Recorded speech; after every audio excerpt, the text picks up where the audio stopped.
Welcome to the Edition Wars podcast, where we take a deep dive into the mechanics and play styles of all of the editions of our favorite game. We look at what worked, what didn't work, what led to better games, as well as what didn't. And we will talk about it all. In this episode, we're going to discuss Economies in your D&D game, Part 2. In the last episode, we talked about economies in Zeroth, Basic, First, and that must be it, right? Zeroth, Yep. Basic, and First Edition, and we stopped because we had already filled up an entire hour. So this episode, we are going to discuss it in 2nd, 3rd, 4th, and possibly 5th editions. Oh, that's adorable. We're Well, getting through third if we're lucky, my man. All right. Well, this might have a part 3 to this episode. Then we'll see how that works. You think? Well, I'm one of your hosts, Sam Dillon, and I'm here with my esteemed co-host, Brandis Stoddard. Brandis, I will let you begin. All right. So last time we talked in pretty page by page detail about the First Ed DMG, and we also touched on Unearthed Arcana a little bit and the Dungeoneer's Survival Guide. And so our conclusion, I think my conclusion, you may or may not have agreed with me by the end, but my conclusion was that the purpose of wealth in first edition is to clear obstacles out of the way and help you extract more wealth, because it's all going to feed into XP. Right? So in second, as we talked about in the experience episode, the gold you collect isn't your XP value, unless you're a thief, right? Mm-hmm. Well, a rogue. I guess bards get XP for that too. But unless you are part of the rogue parent class, then the gold you get is not just straight XP, but it still needs to feel useful. And Second Ed doesn't address that through a magic item shop, as we're going to see in some later editions. It instead puts a lot of sort of presumed interest. It presumes you're going to care about building your domain starting at 9th level. And so that's where your really big money sinks are, is what I think we're going to find. And so I have a variety of books in front of me that are going to either confirm or deny that idea, and we'll see how that goes for me. Let's see. So, like, the first big thing in Second Ed that is going to support that idea is that for a lot of the player's handbook character classes, and to some varying extent the character classes and class variants that get introduced in later books, one of your only substantial features after first level for a lot of classes, other than your Thaco progression and your spell progression, is picking up followers sort of kind of for free at 9th level. And sometimes that's based on whether or not you have built a stronghold, or maybe Did you say sort of for free? Sort of for free. Okay. Like you might eventually have to pay them, but they show up for free. You don't have to pay to make them show up. It costs you to build the stronghold, though, is what I was getting at. Well, sure. It costs you to build a stronghold, but you might receive the land sort of for free as a reward for being 9th level. That text, of course, I don't have in front of me because I'm very good at this. But I don't recall whether or not you have to go out and actually have a pre-existing stronghold for them to show up. Do you remember? In 2nd edition, I don't remember. Okay, so right. when a fighter attains 9th level, there it is, he can automatically attract men-at-arms. To attract the men, the fighter must have a castle or stronghold and sizable manor lands around it. So you do have to have the stronghold. It's just worded very confusingly. As he claims and rules this land, soldiers journey to his domain, thereby increasing his power. Furthermore, the fighter can tax and develop these lands, gaining a steady income from them. And so many other classes have something that is similar to that. Some variety or collection of followers that you pick up at what I will go along with them and call name level. It's about 9th level. It might be 8th, it might be 10th, but mostly it's 9th. Right. And that's amazing that was carried over, because that's like from the earlier days. That's right. like what that was called. So Yeah, anyway, it's such a odd grammatical construction. I know. Especially when it's been stripped of all its other context, right? Right. But Well, sure. and also because back then every level had an actual name right. associated with it as like a rank. So so yeah, anyway. So right now I'm reading Swords Against Death by Fritz Lieber, and Yes. I just finished the story Thieves' House in that, and so it's very much a moment of, oh, that's what Gygax was talking about with some of the crap with thieves. Oh, there you go. One and done. Okay. And of course, I know that there are fans who are going to listen to this and tell me, no, he was referencing this other text. Yes, maybe he was, but at very least, it doesn't look like he was, because a lot of the stuff that goes on in Thieves' House just makes a lot more sense if you are sort of mashing it up with the progression structure of thieves that you see in first and second ed. Anyway, so and let's be honest, he was well known for saying that something was a source when it was really a mashup of 3 or 4 different sources. Sure. Well, that's Appendix N for you, right? Yeah, right. So,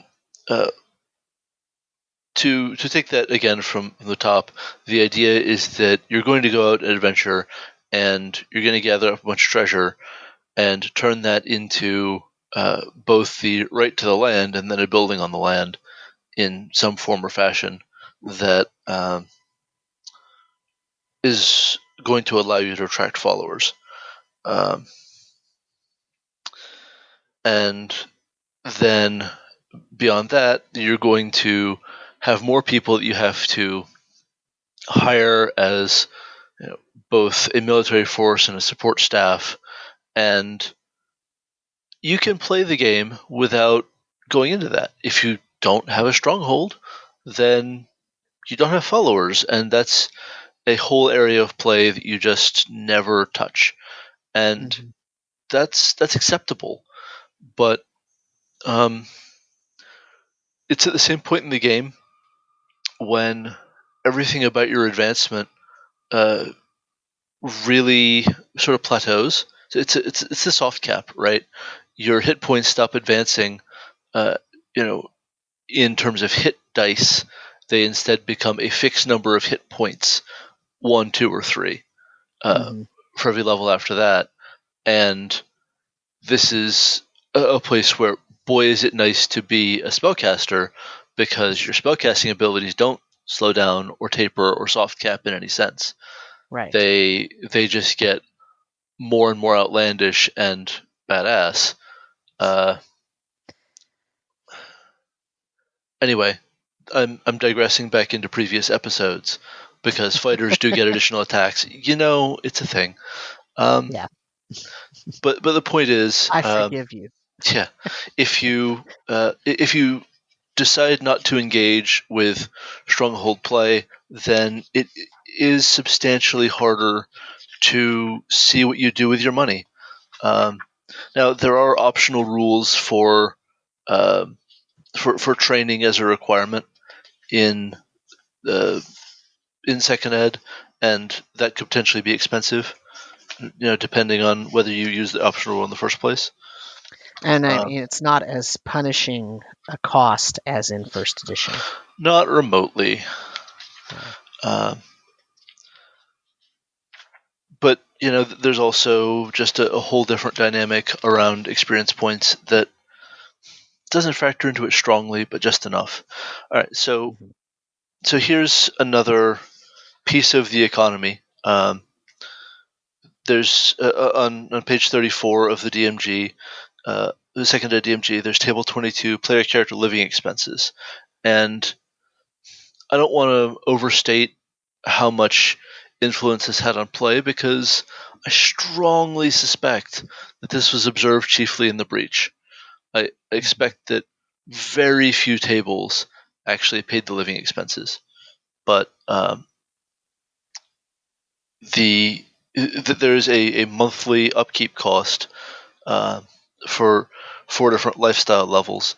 You can live in squalid conditions for 3 gold pieces a month, which is a little hard to square with some of the things that the game says about its economy and income. There's poor lifestyle at 5 gold pieces a month. There's middle class lifestyle, and the idea of a medieval middle class is only Laughable. barely acceptable within the Yeah. within the place that second ed frames itself historically, because it does really want to frame itself in a very late Middle Ages place, much more consciously than earlier editions, and that's a little bit of a surprising thing. But by choosing the late Middle Ages, well, sure, there are urban populations rising and creating a wealthy middle class. Anyway, that's 50 gold pieces per level. The idea is that the things you're, I guess, committed to are just constantly expanding, and so to just keep yourself at this level becomes more and more expensive, because I guess you have more friends to keep happy or something. I wouldn't say it's the very best explained in concept. And finally, there's wealthy, which is 200 gold pieces per level. Again, that's per month. So I'd be curious to know how well this was observed, but I know that at my tables it was not once, not a single time. And it was also this table was also a little piece of what was in my head when I wrote upkeep rules for my 5th edition game, where they do have to pay upkeep, and having enough money to pay upkeep is a huge driver for going out and getting more money. Right. Anyway, the text here doesn't particularly, like I said, explain why the cost would go up as by your character level, but that's okay. There's also a section on draining the coffers. A wide variety of taxes was applied during the Middle Ages. Well, that sounds familiar from first ed, but there's only a few paragraphs on this, and it really, this is a major holdover of sort of jerk DMing. If you're charging players money for the termites eating the support beams in their stronghold or in their ship, man, do you still have friends after you say that at the table? I actually kind of want to know, because I would face some horrible death stares at my table for Yeah. you want what for termites kind of thing. I mean, unless that was going to become something related to a giant insect incursion, Right. or you know what I mean, Unless where it's it the was opening to something. bug plot, Right, sure. right. If it's a narrative device that is trying to hit you in the wallet, to show you how devastating even the small bugs can be, and then you're going to see that there are larger ones coming. Then that is an exemplary way to make your players feel like something ridiculous is happening right now, Well, and then realizing the horror of it. let me read you this line. This is the first line of the fourth paragraph of the section. Always find a different, totally unexpected approach to taking excess cash from player characters. Right. The unexpectedness makes it worse in terms of like how the players are going to feel about it, because you're kind of consciously violating narrative stakes. This wasn't established as stakes, Yeah. and now it's betraying me. Oh, and it that makes it feel like it's not, something happened in the world, and so I have to pay more money. It feels like the DM's hand is in your pocket. I Right. don't like that. Yeah, it's definitely the more adversarial, how can I remove resources from you, but in an arbitrary way. Right, it's an arbitrary thing. It goes on to say, and this mitigates it slightly. Let them defeat some of your attempts to drain their coffers.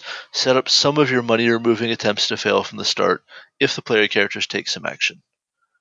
Turn your attempts into adventures. Well, now we're talking. That's much better. If a thief robs the player character's castle, be ready with an adventure where the character can try to track him down. In fact, he may even catch the thief, but only after the scoundrel has squandered the character's fortune. Cool. Cool.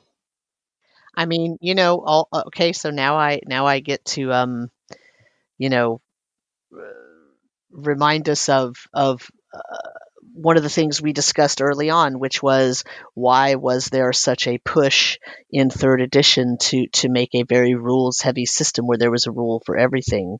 And the Yeah. answer is because when you have a rule for everything, everyone at the table knows what to expect and can look that rule up. Now, the question about whether that part of it's fun or not is a different thing, but the point is, there were very adversarial DMs. There were jerks. There were people who weren't jerks, but who thought, well, this is what it's telling me to do, so that's what I'm doing, and not realizing that it wasn't fun, or that there is actually another way, or that you don't have to do it exactly the way that it says it. Yeah,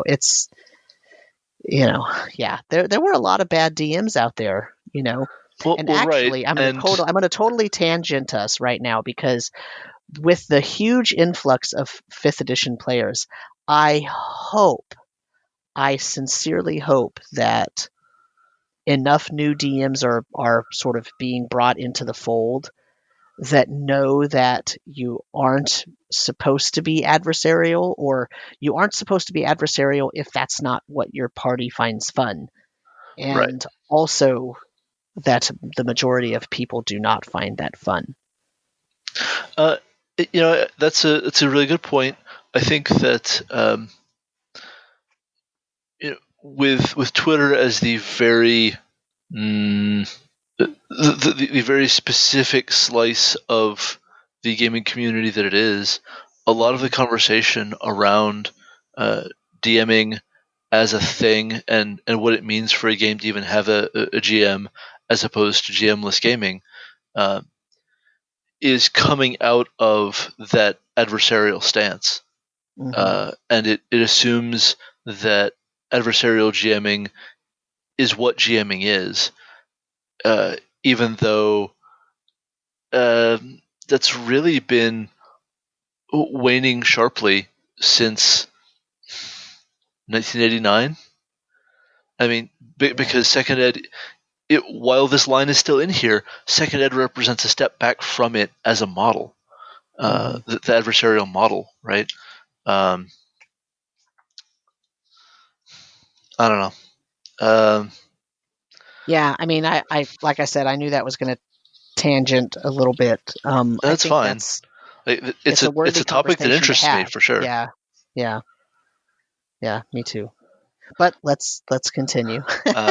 Well, and so a couple of pages later, we get to, the classic constant money sink of the whole party, which is the Wizard Spellbook. Right. I mean, so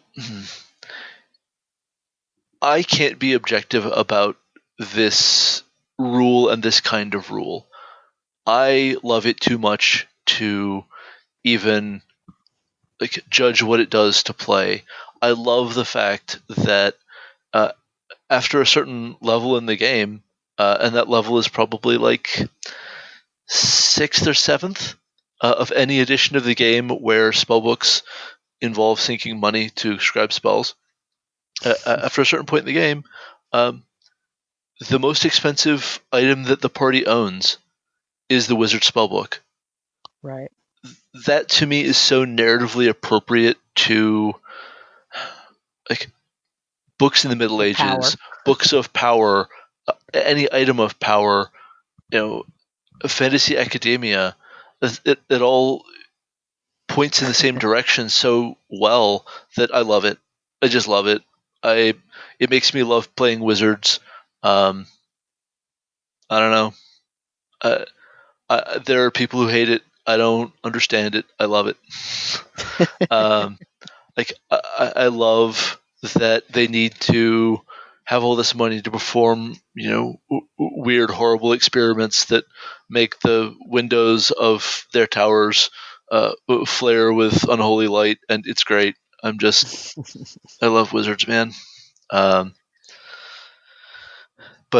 for the materials and their preparation, the wizard must pay 50 gold pieces per page. Traveling spell books, which are even more compact, cost 100 gold pieces per page.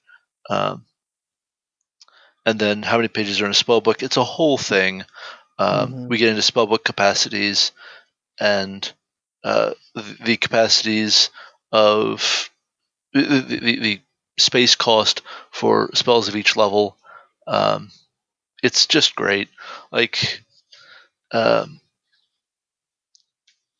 It puts me in mind of everyone from Raistlin Majere and Fistundantalus all the way through Caleb Widogast. I'm so here for it. So let's see. So right, then we get into spell research. I mean, we've done spell research before in the 12 Days of Edition Wars, and this is the ultra boiled down version.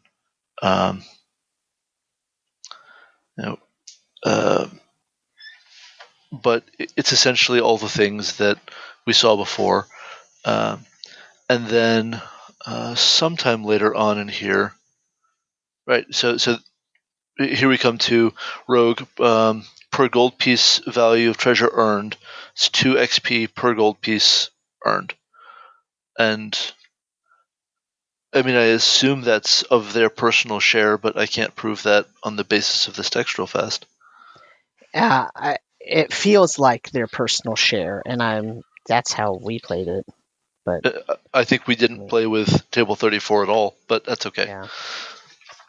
Well, I think there were some people in my group at the time who really wanted to retain gold for XP. So yeah, the compromise was let it work for some.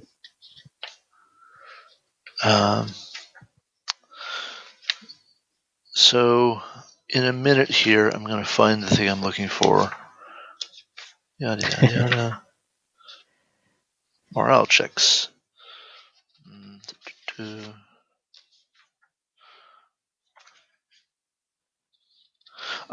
So another significant early game money sink, and possibly late game, but especially early game, is going to be raising the dead.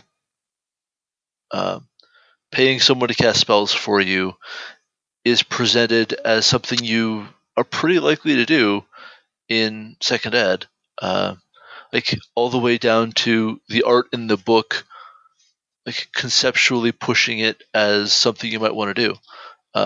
There's a picture that is just seared into my memory, where you have two fighter dudes carrying a third fighter dude onto the steps of a temple, and the priest has come out of the doors of the temple and is gesturing to them grandly, and it's obvious that what's going to happen what is page are that you on? I haven't found it. I don't need to Oh, find it. I know exactly what it looks like. because I'm looking for it. I'm not joking. It's seared into my memory. I don't even remember which book it's in. It's either in the DMG or the Player's Handbook. But So continue your description of it. yeah. Okay. So it's page 116 of the second ed DMG. Oh, so 3 fighter dudes carrying a 4th fighter dude. My mistake. And so the priest has come out of the door of the temple and he's gesturing grandly, and our fighter dudes here are pretty clearly Romans. Like, that's a Roman centurion's crested helm. Sure, I guess this could be a Roman one, and like the whole architecture is Roman, but I it's gotta grab my other DMG. The revised one is not on that page. it's really clear that what's going to happen next in this scene is that the fighters are going to have their 4th fighter buddy either healed of his mortal wound or raised from the dead, and our lead fighter dude is going to get that either by money or putting that sword tip right up to a priest's throat until he does what he wants. Like, Okay, that is big energy in that scene. Yeah. But I think all of the art in the second ed books is trying to sell that kind of world, and I adore it, even if it is not always immediately easy to see the path between the mechanics and commentary on the page and how you get to a scene like that in actual play. Mm-hmm. Because clearly these 4 fighter dudes have not come up with a balanced party. Right? Right. If they had a balanced party, maybe they wouldn't need to go to the priests in this temple who don't seem especially sympathetic right off.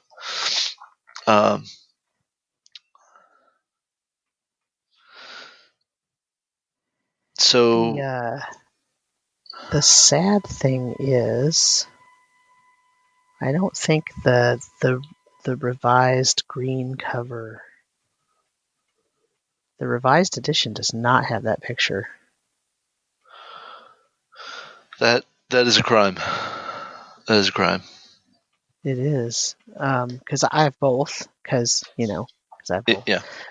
And yeah, right on page 116 of the original. But I also, when they reissued those, the green cover, those are the reissues of the revised black cover. Yep. And it looks like that is not in here. So this is a piece of artwork by David Dorman, based on the signature in the corner, and it's definitely in my top 8 favorite pieces in this book, but all of those favorite pieces are placed at number 1, so it's a little awkward for actually ranking them. They're just so great. I love a lot of the big color pieces in this book.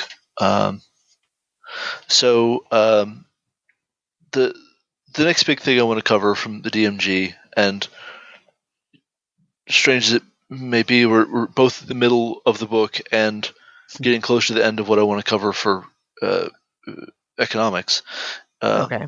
is at the beginning of chapter 10. Like they're just gonna like express a lot of ideas right in the section headers. Who needs money? Forms of treasure, placement of treasure. Who's got the treasure? Planned and random encounter treasures, treasure tables, maintaining balance, too little treasure, Monty Hall campaigns. And then we get into researching magical items and the nature of magical fabrication.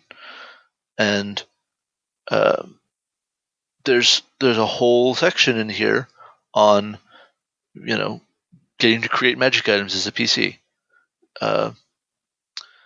which places this as a very debatable stepping stone toward the magic item creation system of third, but it has so little in common with it that I think calling it a stepping stone is dubious at best. What you can say is they at least discovered that there was player interest in being able to do that thing, but not too much more than that. But in this section, I think there's going to be a series of premises on what the world is like and what that tells us about treasure in the world. Premise 1: long ago, the world was a wealthier place since all this money has been taken out of circulation. Premise 2: once the world was more culturally advanced, since only an organized society can control things like minting on a large scale. And I mean that's really, really speaking to the like Dark Ages or Byzantine feel of Second Ed that I think I've touched on in previous editions. And premise 3: the world has fallen into a dark age. Yeah, go on. Since now these same hoards are eagerly sought after by adventurers, and there are a few governments able to mint such amounts of coinage. Yeah, it really gives a strong impression of the default assumption. Right. And so it's fascinating that they bring up the ability to mint coinage in talking about economics, because it does come up so rarely in discussions of game economies, even on a narrative level of economy. But my wife has a close friend who is an economist, and the two of them have had some great in-depth discussions of like world building and economy and what that means, both at the highest narrative level and then drilling down to the player experience level. And the Economist says, where are the mints and what are they doing? And so and who owns them? And so like there's some really interesting, valid points being made here about pay attention to your world building. That is your economy, and I like that. Even as this coinage is out of circulation, only sort of means something, generation over generation. But also, it's interesting that these three premises are meant as the sort of default starting place, because the next thing that it says is, just for those following along, from these premises, the DM begins to create a background for his campaign world. Here are some possibilities, and it gives you some things. But so if that's the default assumption, it's interesting that what you were saying earlier about, then there's this idea of living expenses. Right. Well, how do you have living expenses that are so high if coins aren't even in existence right now? Like all the coins are just what has already been in existence, and we're just trading them around. Right. And I'd love to see a game that acknowledged sort of a post-Diocletian, currency has been devalued by just reduction in purity and in over-minting. So all of your wealth is in kind. Your 200 gold pieces per level, that's paid in grain and cattle and iron, not coin. Like the coin to do that doesn't exist anywhere. Sorry. And so, like I said, there's whole sections on who's got the treasure and how unintelligent and intelligent creatures handle treasure differently and might wield it productively. But because we are going to be talking about magic item creation in third, I want to say a few more words about magical fabrication. Sure. There are two methods here, both of which, and also the blended option that it presents, both of which could be really expensive in coin, but even that's sort of open to question unless you have sort of a curiosity shop place that doesn't sell magic items but sells things that could become magic items with a little TLC. By the way, you should do this. It's awesome. That's an awesome idea. I'm handing you for free right here in this podcast, y'all. Just so the practical method is sort of saying it's, I guess, leaning into ideas of magical sympathy. A potion of climbing might require the hair of a climbing creature, such as a giant spider or the legs of a giant insect. And that idea of your magic item creation is harvesting creature parts is going to be alive and well in a lot of crafting systems all the way through 5th edition. Right. One of these days we'll do a series on crafting systems, like drilling all the way down to crafting systems in tabletop games, and we will discover how little meat is on them bones, but that's okay. We might need several episodes for that. I mean, Lord knows getting me to stop talking about it is a Herculean task in itself. So the fantastical approach takes sort of a more mythic stance. It sounds much more like how the dwarves fashioned various magical goods for the Aesir and the Vanir. And like it's sort of riffing on the song lyrics of Scarborough Fair. You mean because of the sort of folklorish aspect of it? Tell him to make me a cambric shirt without no seam nor needlework. Well, it's impossible. The point is that it's impossible. You've presented an impossible task that has to be, resolved through the friction of that impossibility. For the rope of climbing, the player might solve it by finding a magical sheep whose wool is so thick it needs no spinning.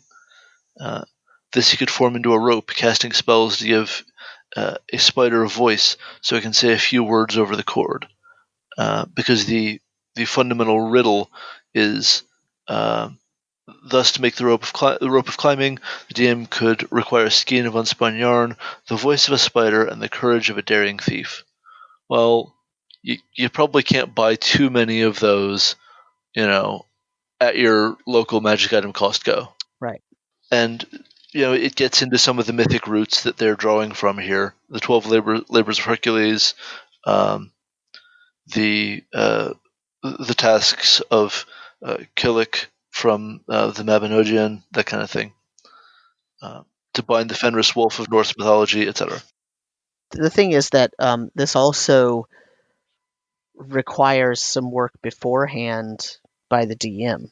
Absolutely. Yeah. Because you're not just going to say, oh well, my player just decided they want to create something, and you're going to have these at the forefront of your mind. Oh, I'm going to give them 3 impossible ingredients, and then it's up to them to figure out how to get them. But that means that the DM has to seed those ideas and legends into the background of their setting, right? If there is a sheep that has a wool that is so thick and brilliant that it doesn't have to be spun, there's probably a legend about that provides that information. Right. And if the DM is not ready to have a place where the characters can learn that, well, then you're really just throwing up a roadblock. You're not actually making a fantastical thing. Maybe. It sort of depends on all the different little pieces of implementation, right? Sure. Like if you already have a absolutely. stronghold, where people come to trade rumors, then it's the easiest thing in the world to have someone trade rumors. Maybe there's a library. I mean, I'd never implement a setting without libraries, so I assume no one else would. No, but I mean in terms of the DM has to have some idea in their mind about what the players are going to learn in that library. Yeah, but I don't know. The player poses the question by saying, "I want to make this thing," and then they do need to be willing to give the GM, anywhere from 5 minutes to the time between sessions to come up with, here's the questions you now need to answer. And Yeah. No, I agree. like, Yeah. there's a lot of potential fun in that sort of posing questions back and forth at each other hmm until someone starts producing, exciting answers. Um, Yeah. No, absolutely. I mean, it's a little mini game, right?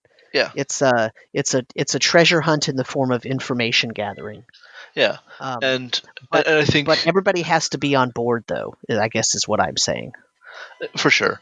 I think the danger of it is just that you're choosing between either questing for magic items or questing for a piece of magic item that you need to then go on more adventures to get the other pieces. Guys, it's just a rope of climbing. Like, Yeah. you really might just find one of those as part of the treasure hoard of the thing you went to do to get the piece. I don't know. Um, that's my fundamental problem with. I want to make this thing. Okay, go on 3 different adventures for it, right? hmm Because, well, why don't I just go on one adventure and see if I get the thing, or then just be happy with what I get instead? It's fine. Um, I actually like this section. Ultimately, I do too. I just think that um, I think it pushes GMs to be a little too. And one more thing hmm about roadblocks to having the magic item. That's my only issue with it. Like, ultimately, I'm fine with a system that where the player says, "I want this thing. What's it going to cost me?" And the DM, you know, frames, you know, a couple of different vectors of cost, which might be connected by and or but. And that's hmm fine. Those are all good. Um, um, Yeah. okay, so But so I have a counterpoint to that, though. okay, sure, On the other hand, it's also suggesting creativity in a way that it could be pulled off in a much less adversarial way. sure. And as we said, that's kind of a step forward from previous suggestions Yeah, in definitely, previous editions. definitely. Um, So I still think they're taking baby steps forward, but I get what you're saying. no, I agree with It, that. I think that this does have a more collaborative tone than earlier books. I definitely agree with that. So, because it's something we discussed last time, I want to talk about Chapter 12 NPCs. The section that starts with the assassin, the spy, and the sage. That would be an amazing Le Carré novel, by the way. I just want you to know, I would read that book. Yeah. Because that's sort of his oeuvre. But here again, the idea is that you can turn all of this money that you've gathered into different ways of clearing away problems that you don't want to handle yourself through, legwork or wet work.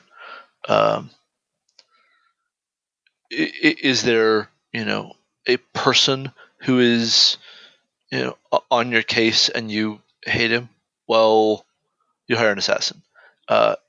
Is there a question that is not ancient lore that you want to answer, or an enemy that you don't want dead but want discredited?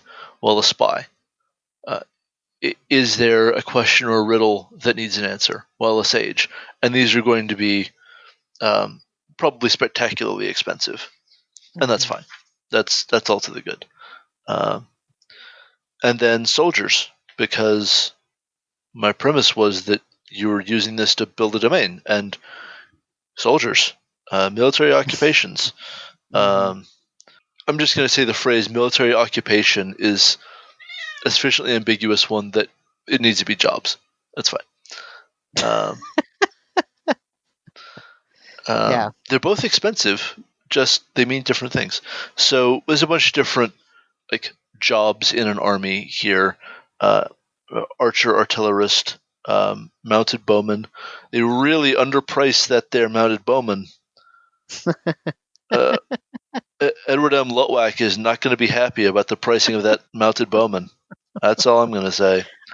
Some people have not read their Byzantine history, and it shows. And so on through various other roles and tech axioms. And that's all very cool. And here we get several pages on it, and it's kind of great. It's kind of weird. I'm not going to lie. It's kind of a hard right turn from most of what you see in the rest of the book, because it just presumes land is the main thing of value, and that is only so well supported in the rest of the text. But it is pretty cool. It's interesting. All right, NPC spell costs. So, like I was saying about getting NPCs to cast spells for you, there's a table, and the costs are phenomenal. Yes. Though in many cases it's easy to understand why. Permanency, 20,000 gold pieces. Some exceptional service will also be required of the character. Yeah, they're selling you a point of constitution. Of course it's expensive. Right. And right. You'll pay them and call it a bargain because it's not your constitution. Well, and I mean, when you look at the spells that have those little notations, the asterisks that say, "Oh well, there is a payment or service required for this," those are the ones you would expect, though, right? Yeah, for sure. So, I mean, it is extremely expensive. But remember what we talked about in terms of, there's something that goes hand in hand with this economy that we've kind of been skirting around, and that is that idea that we talked about when we were looking at the high level campaigns book that spelled out the demographics of how many PCs of a certain power level or how many people of a certain power level would be active at any given time or within any size population. Yeah. I mean, how many people could actually cast these spells for you? Right. So for sure. of course it's going to be expensive, because there are not that many people who even have the power to do this. And I mean, really, who are you that they're going to do it for you, right? Yeah. As a quick note of interest, the table talks about Raise Dead as the spell is normally only cast for those of similar faith or belief, even then a payment or service may be required, but there isn't a default expensive component for Raise Dead. Right. And they're bringing But that up because it's going to change in later editions, right? yeah, note also that spells like Atonement and Bless also have that, right? Right. They're basically leaving that up to the temple or shrine where you're getting the assistance. Right. My point is just that getting your dead party members brought back is much more of a necessary expense than getting somebody to cast Bless for you. Oh, which of you course, can't yes. use in the battle anyway because the duration isn't. Never mind. Right. Not important. Yeah. And then resurrection, the material component is the priest's holy symbol and some holy water. Okay, but you know, as with Raised Dead, you're just not getting this spell at all. It isn't listed on this table for some reason, but it's hard to get because it's so high level. Resurrection's not listed, yeah, but reincarnation is. Thanks. I know, right? You could cool. make your system shock roll. Right. That system shock roll followed by I'm a what? Yeah. I'm a honey badger. Cool. Great. Thanks. Yeah. Can I just you could have just said I can't keep playing my character. It's fine. Anyway, that's just a thing. And also paying your NPCs extra, paying cash donatives is a really important way to influence their morale score. If you're doing a lot of things with NPCs, you're going to need the morale score. There's a lot of rules about it, like a lot of rules, and so that's another important place for your money to go is just paying bonuses and bounties, and that's pretty cool because if you listen to history podcasts or about Roman Byzantium, that's where a lot of the money went, like paying the army a lot extra so they'll just not go into revolt for having to live the military lifestyle of the time. Right. So I think that about taps me out for this book. Like the treasure table structure is changed in what the exact numbers are and what each hoard is going to hold, but in the fundamentals of what's going on, it's the same. It's a percent chance to have each element in it, and then you roll those percent chances. It's there or it isn't, and you wind up with some fantastic amount of wealth. Right. Same as it was before.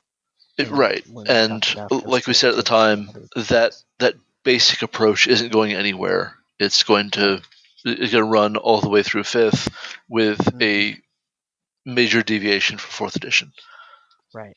And it is interesting that these treasures have XP values, but not gold piece values.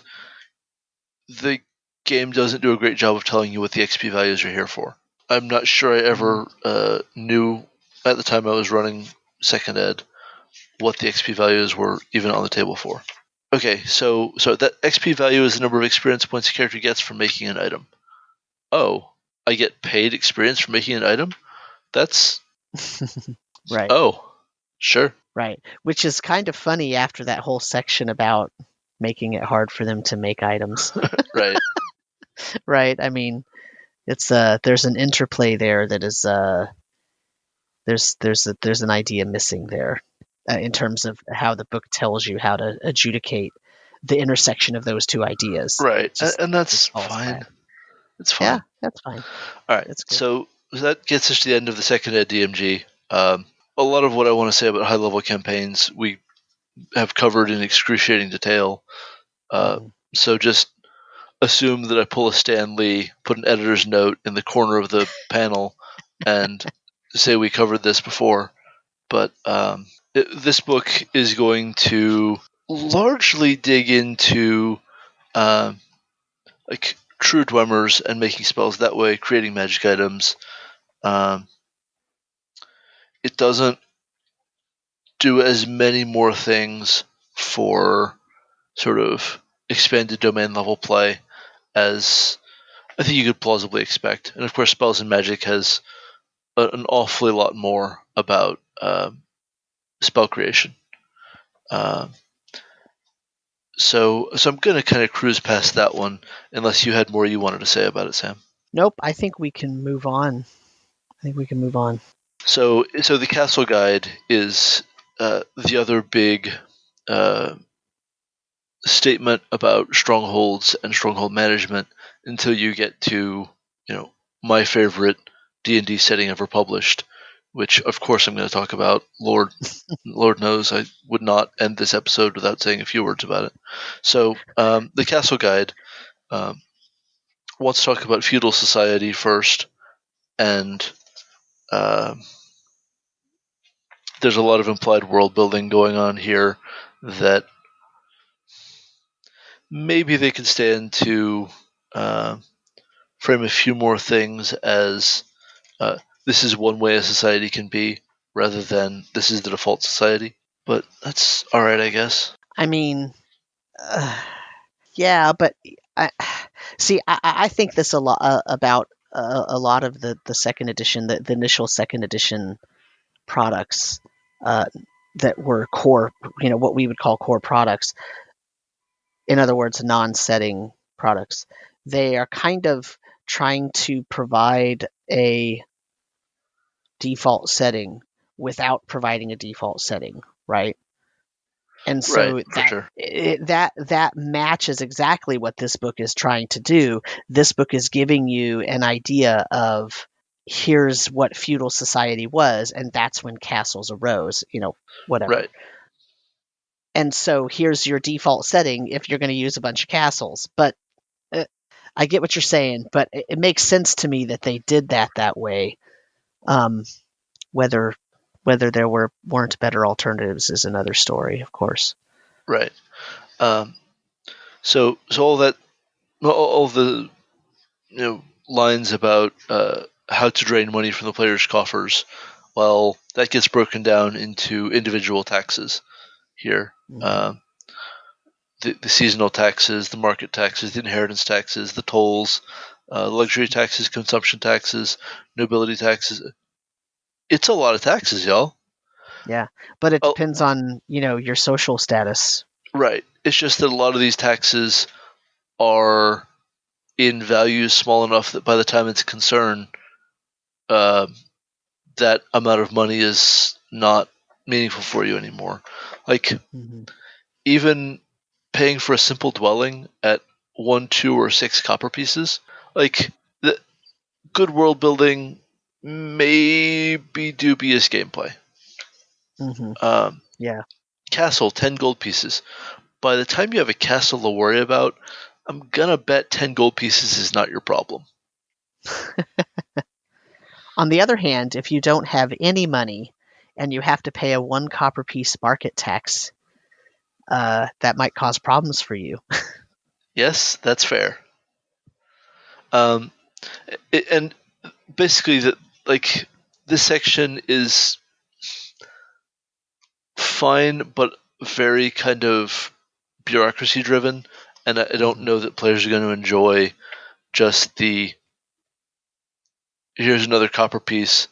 I'm now marking down the denomination I care about least on my character sheet. Like, it's hard to make that feel okay, and this isn't really going for engaging gameplay as much as like verisimilitude, and it's okay.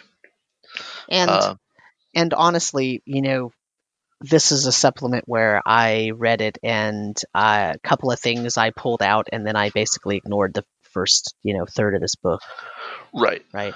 Like the sword tax.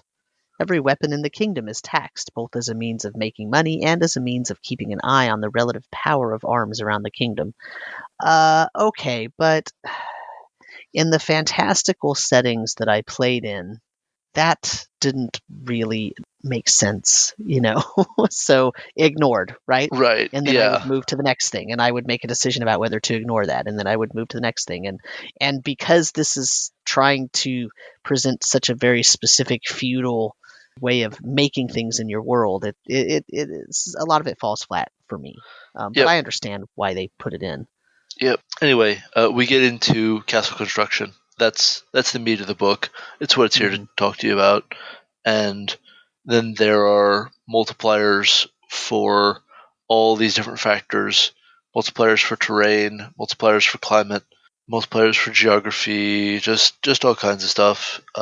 Ground cover, uh, available workforce. And so, yeah, you could be pretty readily paying 10 times as much for your castle as its baseline design spec would have called for. So make your choices. But there are things that are cost decreasers also. I don't want to give a wrong impression there.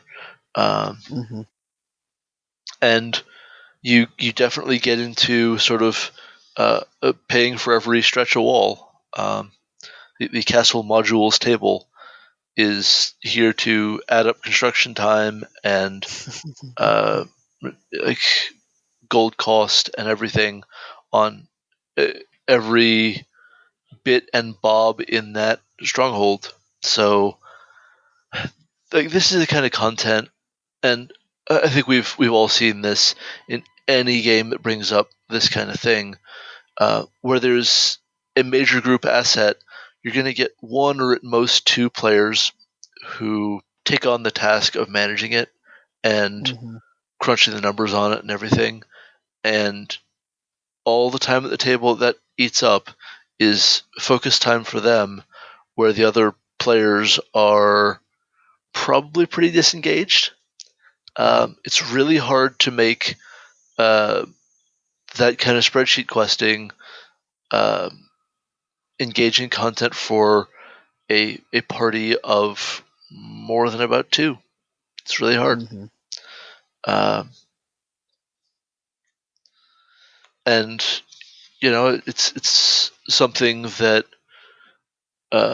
Birthright really set out to address in some productive ways that I want to talk about in a minute, because of course when I'm talking about my favorite setting, as I've been threatening to do all episode, I'm talking about Birthright.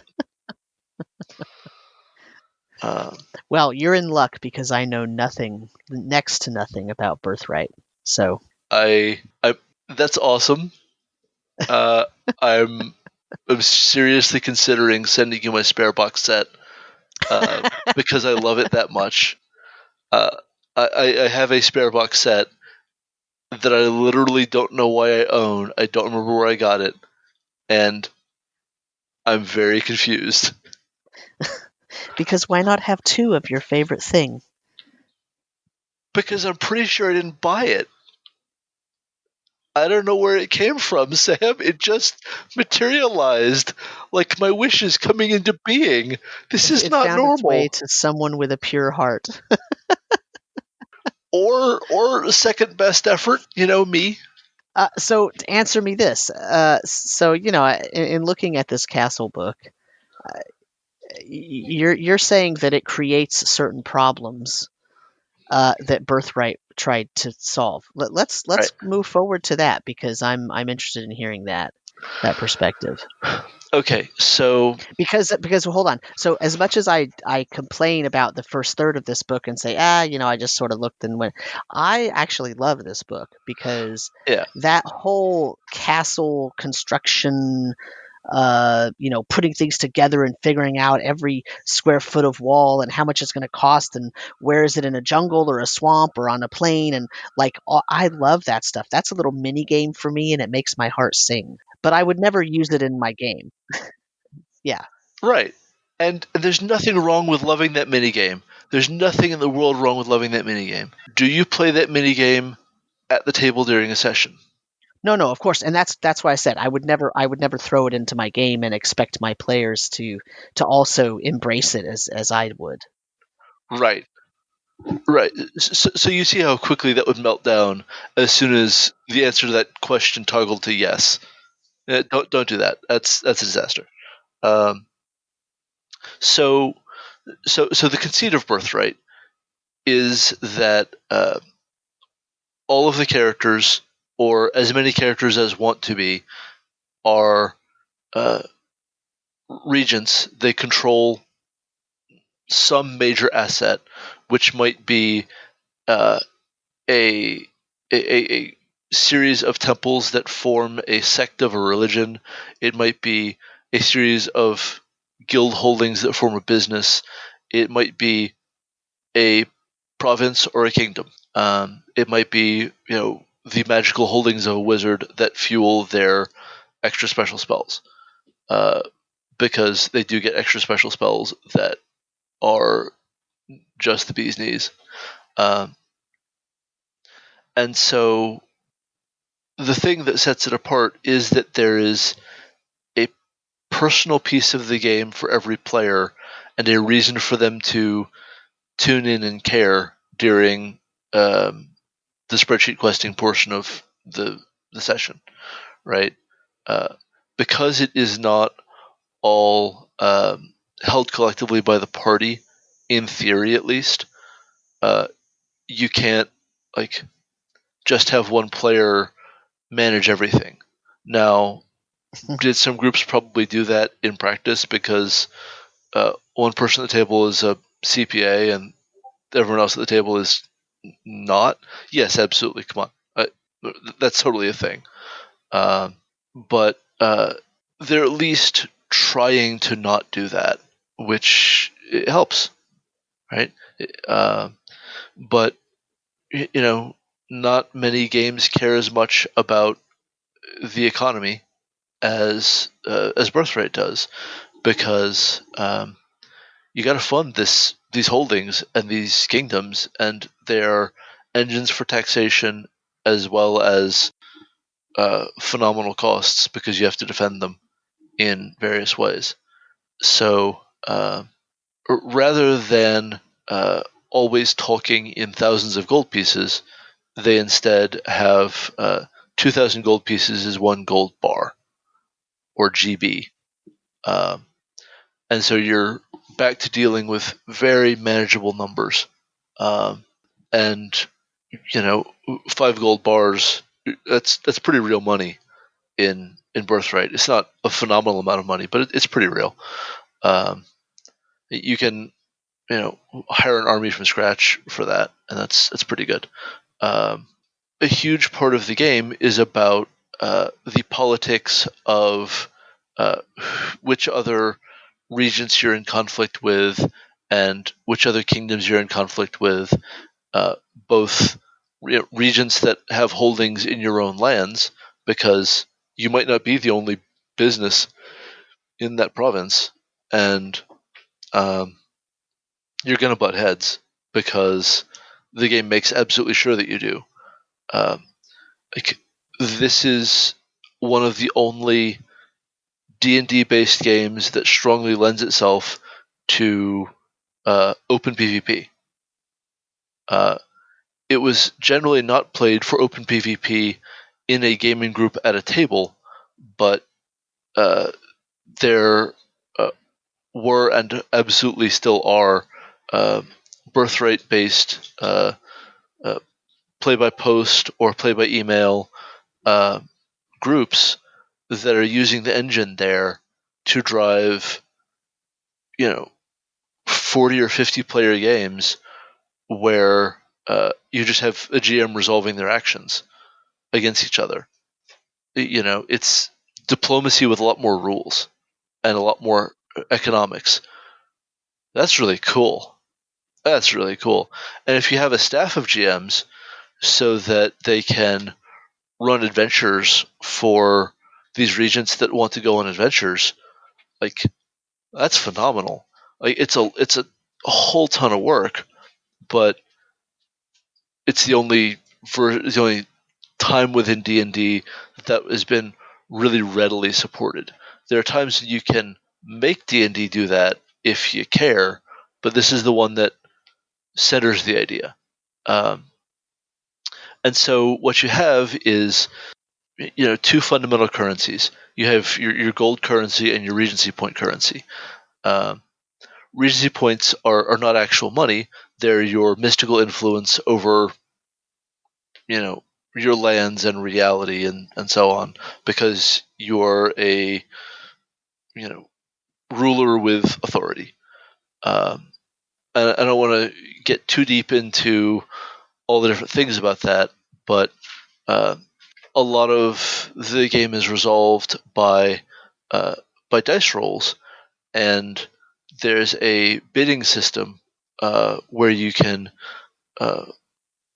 just bid more Regency points and gold bars to, like, thumb the scales of that die roll. It's just like 1-per-1, I think, of Regency points or gold bars to improve your roll. Right. But it's a contested roll against another regent. So that's a bidding war that can go nuts if you let it. And that's great. And so there's all these different actions that you're going to want to take, and there's all these limits on how many actions you can take in a single season, right? So the 3 domain actions in a season of play, 4 seasons in a year, and so much to want that you definitely have the option of turning gold you find on an adventure into gold bars. That's the thing you can do, but the game doesn't primarily assume that's happening. I mean, you absolutely can have a dungeon crawling birthright game, but the designers might give you a little bit of side eye over that, and just think you should be playing a different setting to do that. Anyway, very much the economic assumption in Birthright is that you are spending more money to gain more money or defend your ability to keep making the money you have, and you want to do that for the essentially cyclical reason, right? You started doing the things, you want to keep doing the thing. Because there's an ultimate benefit to it, though, right? Do you cycle forever, or do you cycle towards a goal? You cycle toward the goal of having the best kingdom and holdings that you can manage for as long as you play the game. In the same way that you, I guess, would ask, well, what's the purpose of all this XP if all it does is get you more levels? Well, yeah, yeah, you're gaining the right to keep playing the character at higher against bigger challenges. You're gaining the right to keep playing this holding or kingdom against bigger challenges. That's right. it. But I guess what I'm saying is the game of keeping your holdings and keeping your, what did you call them? The points, Regency points. Regency points. Keeping those at the appropriate level and all that. That is the game. It's not separate from. It's not. That's not a side game that you're doing while you're also out doing regular D&D. Combating the dragon and clearing out the abandoned tomb, unless the point of that is to gather more resources for your kingdom. Well, so yes and no.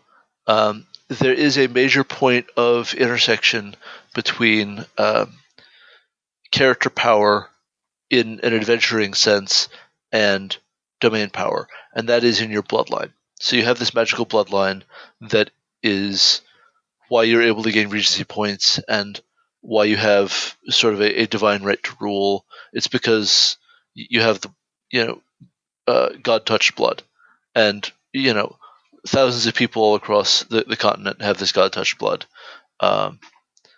and so your bloodline has both a numerical strength score and a uh, descriptive strength value, and that determines the kinds of powers and such that you can get, and those powers are personal scale useful, right?